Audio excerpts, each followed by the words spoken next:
ലോകത്തിലെ രണ്ടാമത്തെ ഏറ്റവും വലിയ സമ്പദ്ഘടനയാണ് ചൈന. ദശലക്ഷം കോടി രൂപ അവരുടെ കയ്യിൽ ഉണ്ട്. അവരുടെ സൈനിക നീക്കങ്ങളെക്കുറിച്ച് വളരെ അപൂർവമായി മാത്രമേ ലോകം കണ്ടിട്ടുള്ളൂ. കാരണം അത് സ്വേച്ഛാധിപത്യ കമ്മ്യൂണിസത്തിൽ അധിഷ്ഠിതമായിട്ടുള്ള ഒരു രാജ്യമായതുകൊണ്ട് സെൻസർഷിപ്പ് എല്ലാ മേഖലകളിലും ഉണ്ട്. പ്രത്യേകിച്ചും മാധ്യമ മേഖലകളിൽ ഒരുപാട് സെൻസർഷിപ്പ് ഉണ്ട്. ഇടയ്ക്കിടയ്ക്ക് അവരുടെ സൈനിക പ്രൊസഷനൊക്കെ, അവരുടെ പ്രധാനപ്പെട്ട ഫങ്ഷൻസൊക്കെ ലോകം കാണുമെങ്കിലും എന്തൊക്കെ ചൈനയ്ക്ക് ഉണ്ടെന്നുള്ളത് ആർക്കും അറിയില്ല. ഇപ്പോൾ പറയുന്നത് DF-5 ഇൻ്റർകോണ്ടിനെൻ്റൽ ബാലിസ്റ്റിക് മിസൈൽ അവർ വികസിപ്പിച്ചെടുത്തിട്ടുണ്ട് എന്നാണ് പറയുന്നത്. 7500 മൈൽ റേഞ്ച് ഉണ്ട്.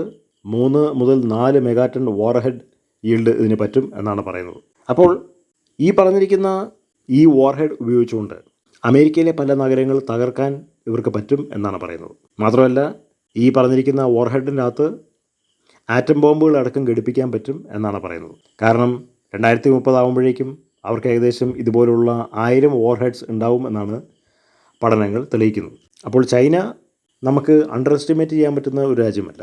അവരവരുടെ സൈനിക ശക്തി നിരന്തരമായി പ്രബലപ്പെടുത്തിക്കൊണ്ടിരിക്കുകയാണ്. കാരണം അവർക്ക് അമേരിക്കയായിട്ടും വലിയൊരു രാജ്യമായി മാറണമെന്ന് ആത്മാർത്ഥമായ ആഗ്രഹമുണ്ട്. അവരുടെ ഏറ്റവും വലിയ ശത്രു അമേരിക്ക മാത്രമാണ്. കാരണം അവർ റഷ്യയുടെ പ്രിയപ്പെട്ട കൂട്ടുകാരായതുകൊണ്ട് റഷ്യ ഒരിക്കലും ചൈനയെ ആക്രമിക്കാൻ പോകുന്നില്ല.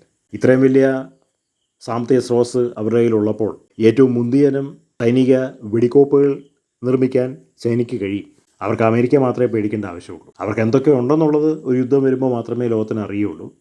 ഈ കോവിഡ് അവരുടെ സൃഷ്ടിയാണ് എന്നാണ് പറയുന്നത്. പക്ഷേ അമേരിക്കയും ചൈനയും തമ്മിൽ വാണിജ്യ വ്യവസായ ഇടപാടുകൾ ഉള്ളതുകൊണ്ട്, ദശലക്ഷം കോടി രൂപയുടെ ആയതുകൊണ്ട് ചൈനയെ അമേരിക്കയെ പഞ്ഞിക്ക് ഇട്ടില്ല എന്ന് മാത്രമേ ഉള്ളൂ. ഡൊണാൾഡ് ട്രംപ് അമേരിക്കയിൽ ആദ്യമേ പ്രസിഡൻ്റായിട്ട് ഭരിക്കാൻ കയറിയപ്പോൾ ചൈനയെ വിമർശിച്ചിരുന്നു. പക്ഷേ ഇപ്പോൾ അദ്ദേഹം വിമർശിക്കുന്നില്ല. കാരണം അദ്ദേഹം രാഷ്ട്രീയത്തിൽ കുറച്ചും കൂടെ പഴക്കവും തഴക്കവും വന്നു.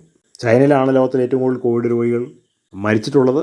അത് അവിടെ നിന്നാണ് ഉത്ഭവിച്ചിട്ടുള്ളത്. അപ്പോൾ ചൈനക്കാർ വികസിപ്പിച്ചെടുത്തിരിക്കുന്ന ഒരു ബയോളജിക്കൽ വെപ്പണായിരുന്നു കോവിഡ് എന്നാണ് പഠനങ്ങൾ തെളിയിക്കുന്നത്. പക്ഷേ ലോകരാജ്യങ്ങൾ അവരെ കുറ്റപ്പെടുത്താൻ തയ്യാറല്ല. കാരണം അവർ കാരണം ലോകത്തിൽ ഒരുപാട് വ്യവസായം വാണിജ്യമൊക്കെ നടക്കുന്നുണ്ട്. അതാണ് അതിൻ്റെ പുറകിലുള്ള മനഃശാസ്ത്രം.